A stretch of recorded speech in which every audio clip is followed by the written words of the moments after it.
بسم اللہ الرحمن الرحیم الحمد للہ والصلاة والسلام علی سیدنا محمد وعلى آلہ واصحابہ اجمعین اما بعد فاعوذ باللہ من الشیطان الرجیم بسم اللہ الرحمن الرحیم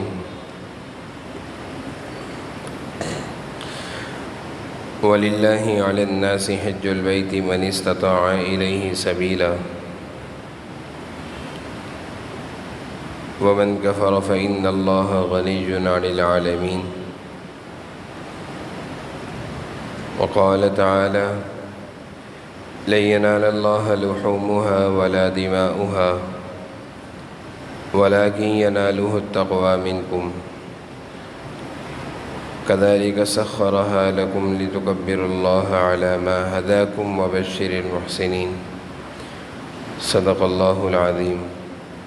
اللهم صل على سيدنا مولانا محمد وعلى آل سيدنا ومولانا محمد وبارك وسلم اللهم صل على سيدنا مولانا محمد وعلى آل سيدنا ومولانا محمد وبارك وسلم میرے قابل احترام بزرگوں عزیز بھائیوں، ذی الحجہ کا مہینہ چل رہا ہے اور اس کے شروع کے 10 دن جو کہ عظمتوں والے دن ہیں، اللہ کی کبریائی اور بڑائی کو بیان کرنے کے دن ہیں اور عبادتوں کے دن ہیں۔ یکم ذی الحجہ سے لے کر 10 ذی الحجہ یعنی 9 روزے بنتے ہیں۔ ہر روزہ 1 سال کے روزوں کے برابر ثواب رکھتا ہے، اور یکم ذی الحجہ سے لے کر 10 ذی الحجہ تک کی جو راتیں ہیں، ہر رات کی عبادت شب قدر کی عبادت کے برابر ثواب رکھتی ہیں۔ احادیث میں جناب نبی کریم صلی اللہ علیہ وسلم نے ارشاد فرمایا،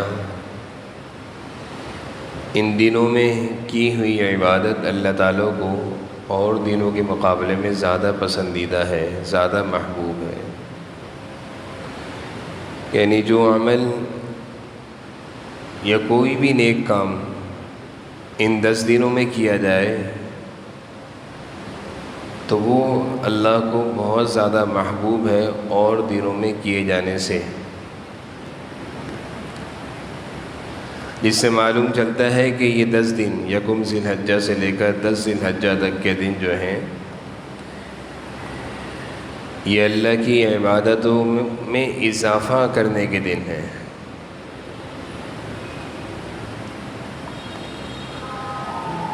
پھر ان ذی الحجہ کا مہینہ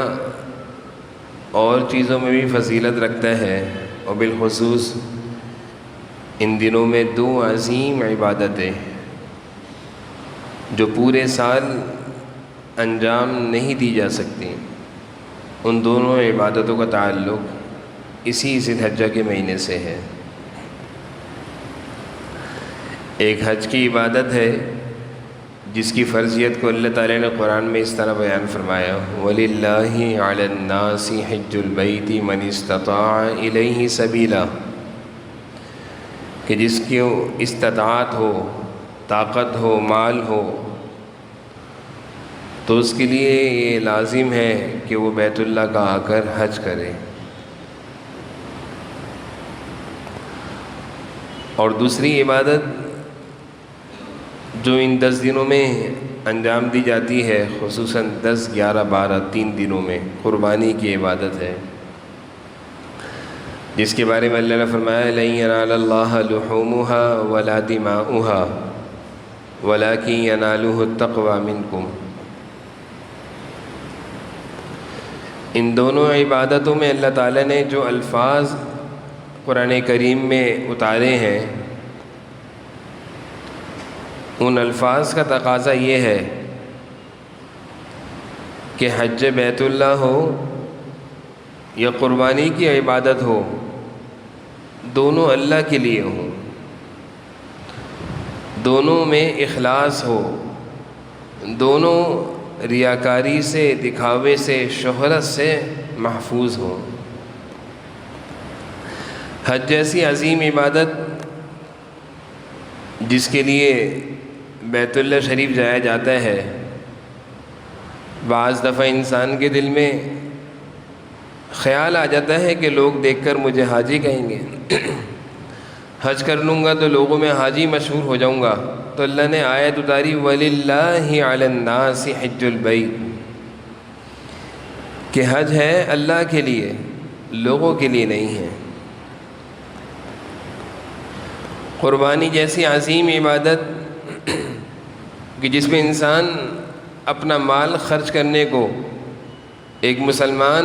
اپنا مال قربانی کے جانوروں میں خرچ کرنے کو عبادت سمجھتا ہے اور عبادت ہے، اس عظیم عبادت کے بارے میں بھی اللہ فرما رہے ہیں لَن يَنَالَ اللَّهَ لُحُومُهَا وَلَا دِمَاؤُهَا وَلَكِن يَنَالُهُ التَّقْوَى مِنكُمْ، کہ یہ عظیم عبادت میں اللہ تعالیٰ کو تمہارا تقویٰ پہنچتا ہے، تقویٰ، گوشت اور دکھاوا نہیں پہنچتا۔ جیسے کہ آج کل اس عبادت کے انجام دینے میں بعض دفعہ یہ خیال آ سکتا ہے کہ اچھا جانور لاؤں گا، اچھی قربانی کروں گا تو لوگ کہیں گے بڑی اچھی قربانی کی ہے، تصویریں لگیں گی، نمائش لگے گی، آوازیں اٹھیں گی، مشہور ہو جاؤں گا کہ بہت اچھی قربانی کی ہے۔ تو اللہ تعالیٰ نے اس آیت کے ذریعے سے حکم دیا لَن يَنَالَ اللَّهَ لُحُومُهَا وَلَا دِمَاؤُهَا وَلَكِن يَنَالُهُ التَّقْوَى مِنكُمْ، اس عبادت کی تکمیل میں بھی اخلاص کا خیال رکھو۔ یہی وجہ ہے، یہ ایک مسئلہ ہے کہ قربانی کا جانور لیتے ہوئے، ذبح کرتے ہوئے اپنی نیت کو بار بار انسان درست کرتا رہے۔ اگر دل میں یہ خیال آ گیا کہ لوگ مجھے کہیں گے واہ کیا زبردست قربانی کی ہے، یہ اچھا جانور لو تاکہ گوشت اچھا ہوگا تو اچھی طریقے سے کھائیں گے، ان نیتوں کی وجہ سے علماء فرماتے ہیں کہ قربانی پر اثر پڑتا ہے، قربانی کی وجوب کی ادائیگی میں اثر پڑ سکتا ہے، ہو سکتا ہے کہ قربانی ہی ادا نہ ہو نیت کی خرابی کی وجہ سے۔ تو ذی الحجہ کا مہینہ اللہ کے ہاں عظیم مہینہ ہے رمضان کے بعد، اور اس کی عظمت ان دو عبادتوں کی وجہ سے بھی ہے، قربانی اور حج۔ پھر آنے والے دن جو ہیں قربانی کے لیے مخصوص ہیں، قربانی جیسی عظیم عبادت ادا کی جاتی ہے اور لوگ بڑے جذبے سے قربانی کی عبادت کو ادا کرتے ہیں اور اپنے لیے سعادت سمجھتے ہیں۔ حدیث شریف میں آیا ہے، جناب نبی کریم صلی اللہ علیہ وسلم نے ارشاد فرمایا قربانی کے دن یعنی 10 ذی الحجہ کے دن اللہ تعالیٰ کو قربانی کے عمل سے بہتر کوئی عمل نہیں لگتا۔ یعنی اس دن اگر کوئی شخص یہ چاہے کہ میں مسجد میں آ کر نفل پڑھتا رہوں، دعائیں کرتا رہوں، تو اللہ تعالیٰ کو یہ محبوب نہیں ہے۔ فرائض کی تکمیل اپنی جگہ ہے، لیکن اس وقت اللہ کا حکم یہ ہے کہ قربانی کا جانور ذبح کرو، اس میں اپنا مال خرچ کرو،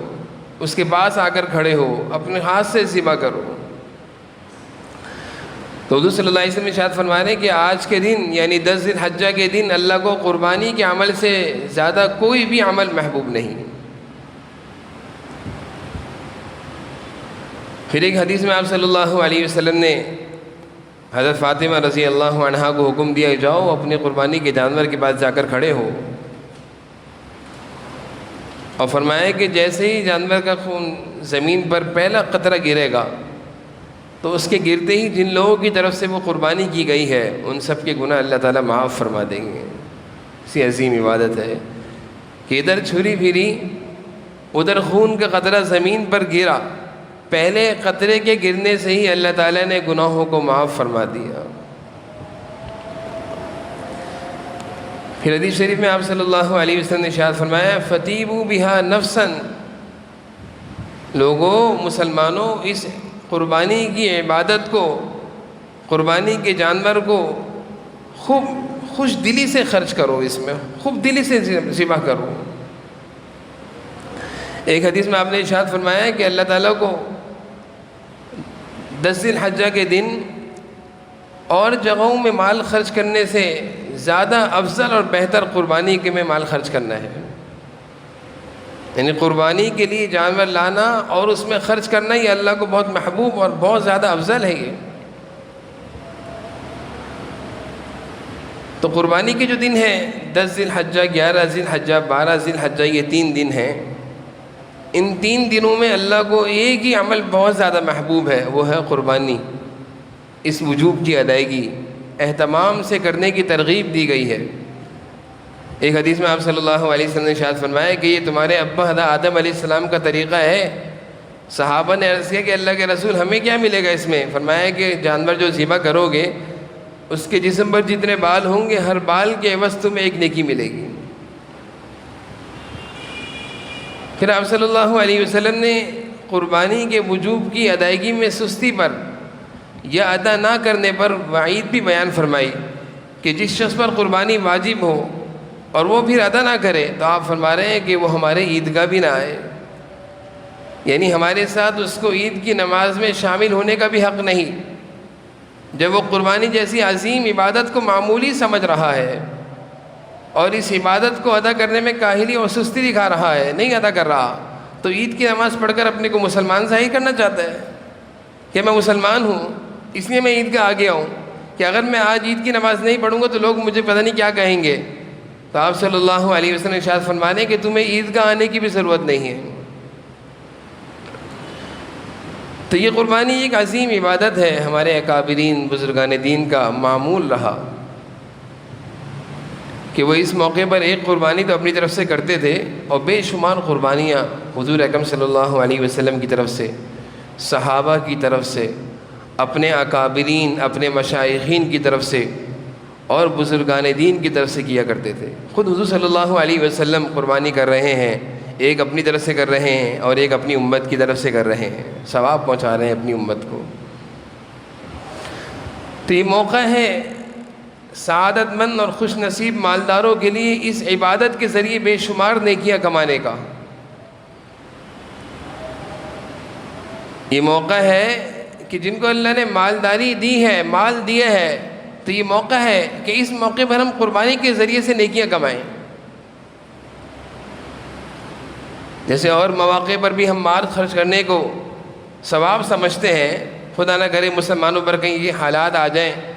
کہیں زلزلہ آ جائے، جیسے کہ پچھلے دنوں کرونا کے دنوں میں لوگوں نے بے شمار مال خرچ کیا، راشن تقسیم کیے، لوگوں کی مختلف طریقوں سے امداد کی، اور اسی طرح امداد کرنے کے اور بھی بہت سارے طریقے ہیں جو ہمارے معاشرے میں کیے جاتے ہیں۔ کنواں کھدوا دیا جاتا ہے، یتیم بچیوں کی شادیاں کروا دی جاتی ہیں، بیواؤں کے گھر میں راشن ڈلوا دیا جاتا ہے۔ یہ سارے طریقے امداد کے ہیں اور ان کے ذریعے سے اللہ کو راضی کیا جاتا ہے۔ لیکن قربانی کے جو 3 دن ہیں 10، 11، 12، ان دنوں میں امداد کرنے کا ایک ہی طریقہ ہے، وہ ہے قربانی۔ پورا سال اگر کوئی راشن تقسیم کرتا ہے تو بہت اچھی بات ہے، غریبوں کی امداد کر رہا ہے، ضرورت مندوں تک کھانا پہنچا رہا ہے، پانی کا انتظام کر رہا ہے، پورے سال یہ کام کیے جا سکتے ہیں۔ لیکن قربانی کے ذریعے سے اپنے اعمال میں نیکیوں کا اضافہ کرنا، جیسے کہ حدیث میں آتا ہے جس جانور کو کوئی ذبح کرتا ہے تو کل یہ جانور اپنے گوشت کے ساتھ، اپنی کھال کے ساتھ، اپنے تمام اعضاء کے ساتھ تلے گا، وزن ہوگا، اس کی نیکیوں میں اضافہ ہوگا۔ تو یہ نیکیاں کیسے ملیں گی؟ بعض دفعہ اس موقع پر لوگوں کو، کمزور ایمان والے لوگوں کو کچھ ایسے غلط باتیں مشہور کی جاتی ہیں جس سے لوگوں کا ذہن یہ بنایا جا رہا ہوتا ہے کہ ان دنوں میں تم قربانی کے ذریعے سے اتنا زیادہ پیسہ ضائع کیا جا رہا ہے، اتنا سارا خون بہایا جا رہا ہے، جانوروں کی نسل کشی ہو رہی ہے، اس سے بہتر ہے کہ یہ پیسے یتیم بچیوں کی شادی کروانے میں لگوا دو، غرباء کی مدد میں لگا دو، کنواں کھدوا دو، ٹھنڈے پانی کی مشین لگوا دو۔ یہ ترغیب دی جاتی ہے۔ تو یہ ترغیب اور یہ باتیں اس موقع پر کیوں یاد آتی ہیں؟ یعنی جس وقت ایک عظیم عبادت کی تکمیل ہو رہی ہے، اور اس عبادت کی تکمیل اور قربانی کے وجوب کی ادائیگی کا ایک ہی طریقہ ہے۔ یہی وجہ ہے کہ اگر کسی نے 10 11 12 3 دن میں اس وجوب کو ادا نہیں کیا جبکہ اس پر قربانی واجب تھی، تو اب چوتھے دن وہ قربانی نہیں کر سکتا، وہ صدقہ کرے گا، کیونکہ قربانی کا وجوب اس کی ادائیگی 3 دن میں تھی، اور اس کا ایک ہی طریقہ تھا کہ جانور لاؤ ذبح کرو۔ اب کوئی یہ کہتا ہے کہ میں اس کی جگہ یہ کر لوں وہ کر لوں، تو بھائی یہ شیطانی وسوسے ہیں، یہ شیطانی باتیں ہیں۔ ہم اللہ تعالیٰ کے بندے ہیں، اللہ تعالیٰ نے جس عبادت کو جس طرح کرنے کا طریقہ بتایا ہے اسی طرح کرنے میں ہمارے لیے قبولیت ہے۔ لاکھ ہم عشاء کی نماز 4 رکعتیں ہیں، کوئی یہ کہ 6 پڑھ لو ثواب بھی تو ملے گا۔ فجر کی نماز 2 رکعتیں ہیں فرض، کوئی یہ کہ 4 پڑھ لو ثواب تو ملے گا۔ نہیں بھائی، اللہ نے جو طریقہ مقرر کیا ہے وہ 2 رکعتوں پر ملے گا، 4 پہ نہیں ملے گا۔ تو یہ دھوکہ دیا جاتا ہے اس موقع پر کہ بھائی اتنا پیسہ کیوں خرچ کر رہے ہو، اس سے بہتر ہے کسی غریب کی مدد کر دو۔ تو بھائی غریب کی مدد گوشت کے ذریعے سے کر دو، لیکن قربانی کا وجوب اور اس کے ذریعے سے جو نیکیاں کمائی جا سکتی ہیں وہ پورے سال مل سکتی ہیں۔ راشن تقسیم کر کر، یتیموں کی شادی کرا کر، وہ تو ہم پورے سال نیکیاں کما سکتے ہیں، لیکن قربانی کے ذریعے سے جو اپنے نامہ اعمال میں نیکیوں کا اضافہ کر سکتے ہیں وہ یہ 3 دن ہے، وہ یہی 3 دن ہے۔ اس لیے اس موقع پر اس عظیم عبادت کی تکمیل میں ہر قسم کے پروپیگنڈے سے اور باتوں سے اپنے آپ کو بچاتے ہوئے اللہ نے اگر وسعت دی ہے تو ایک کی جگہ 10 قربانیاں کریں۔ ہمارے اکابرین کے معمولات میں لکھا ہے، حضرت بھائی واسف منظور صاحب رحمہ اللہ وہ فرما رہے تھے کہ میں نے دیکھا کہ حاجی عبد الوہاب صاحب رحمہ اللہ 45 قربانیاں کیا کرتے تھے، 45 قربانیاں، حضور اکرم صلی اللہ علیہ وسلم کی طرف سے الگ، صحابہ کی طرف سے الگ، ازواج مطہرات کی طرف سے الگ، اپنے اکابرین کی طرف سے الگ۔ اور پھر فرمایا حضرت واسف منظور صاحب رحمہ اللہ نے کہ میری زندگی کا یہ تجربہ رہا ہے کہ جس نے قربانی کے موقع پر اللہ کے لیے مال خرچ کیا، اللہ کے لیے اخلاص کے ساتھ، دکھاوے کے لیے نہیں کہ میں اتنی قربانیاں کر رہا ہوں، ہم نے دیکھا اس کو پھلتا پھولتا۔ یہ اکابرین فرما رہے ہیں کہ ہم نے اس کو پھلتا پھولتا دیکھا، اس کے مال میں ترقیاں دیکھی ہیں، اس کے مال کو بڑھتا ہوا دیکھا ہے۔ تو بھائی اگر اپنے مال کو بڑھانا چاہتے ہیں اور اپنے مال میں برکت چاہتے ہیں اور اس موقع پر اس عظیم عبادت کے ذریعے اپنی نیکیوں میں خوب اضافہ چاہتے ہیں تو ایک قربانی پر اکتفا نہ کریں۔ اگر اللہ نے مال دیا ہے، مالداری دی ہے تو اللہ کی دی ہوئی ہے، اللہ کو راضی کرنے کے لیے ان 3 دنوں میں خوب قربانیاں کریں، خوب قربانیاں کریں، خوب تقسیم کریں گوشت، لیکن قربانی کے ذریعے سے۔ مال کے ذریعے تو پورا سال نیکیاں کمائیں گے، مال تو پورے سال تقسیم کیا جا سکتا ہے، راشن تو پورے سال تقسیم کیا جا سکتا ہے، لیکن جانور ذبح کر کر جو ثواب ملے گا اور ذبح ہونے کے بعد جو قطرہ زمین پر گرے گا اور اس قطرے سے جو گناہ معاف ہوں گے اس خون کے قطرے کے گرنے سے، وہ پورے سال نہیں ملیں گے، وہ پورے سال فضیلت نہیں ملے گی، وہ ان 3 دنوں کے ساتھ مخصوص ہے۔ اس لیے ایک قربانی پر اکتفا نہ کریں۔ اللہ نے اگر وسعت دی ہے، اللہ نے اگر دولت دی ہے، اللہ نے اگر مال دیا، اللہ کا دیا ہوا ہے، خوش کرنے کے لیے فَتِیبُوا بِهَا نَفْسًا، جناب نبی کریم صلی اللہ علیہ وسلم فرما رہے ہیں فَتِیبُوا بِهَا نَفْسًا، خوش دلی کے ساتھ لگا دو اس پر اپنے مال کو، مت بخل کرو، مت لوگوں کی باتوں میں آؤ، مت اس عظیم عبادت سے رکو، کر دو خوش دلی کے ساتھ۔ مسلمان اور اتنا کمزور اور کچا ایمان ہو، لوگوں کی باتوں میں آ کر اس عظیم عبادت سے رک جائے، یہ ایک قربانی کر کر بولے بس کافی ہے؟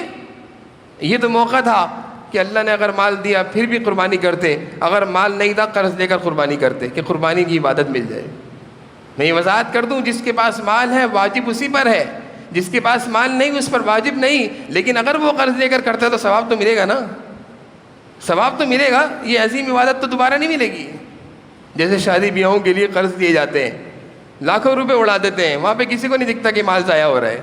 ہاتھ میں لاکھوں روپے کا موبائل ہوگا، وہاں پہ نہیں دکھتا کہ مال ضائع ہو رہا ہے، وہاں پہ یتیم بچیوں کی شادیاں یاد نہیں آتی، بچوں کے ہاتھ میں مہنگے مہنگے ٹیبلٹ دے کر دیے ہوئے، لاکھ روپے تک کے ٹیبلٹ بچوں کے ہاتھ میں، وہاں پہ یتیم بچے یاد نہیں آتے۔ قربانی کی عبادت کے موقع پر مریل سا اور ایک سستا سا بکرا لا کر گھر میں کھڑا کرتے تھے اور سب کا ہاتھ پھیر کر کہتے ہیں سب کی طرف سے قربانی ہے، کسی کی بھی نہیں ہوتی قربانی۔ تو یہ موقع ہے اس عظیم عبادت کے ذریعے اپنے نامہ اعمال میں نیکیوں کے اضافے کا اور اپنے گناہوں کی معافی کا۔ اللہ تعالی ہم سب کو حضور اکرم صلی اللہ علیہ وسلم کی اس ارشاد کے مطابق فَتِیبُوا بِهَا نَفْسًا خوش دلی کے ساتھ اس عظیم عبادت کو کرنے کی توفیق نصیب فرمائے۔ وآخر دعوانا الحمدللہ رب العالمین۔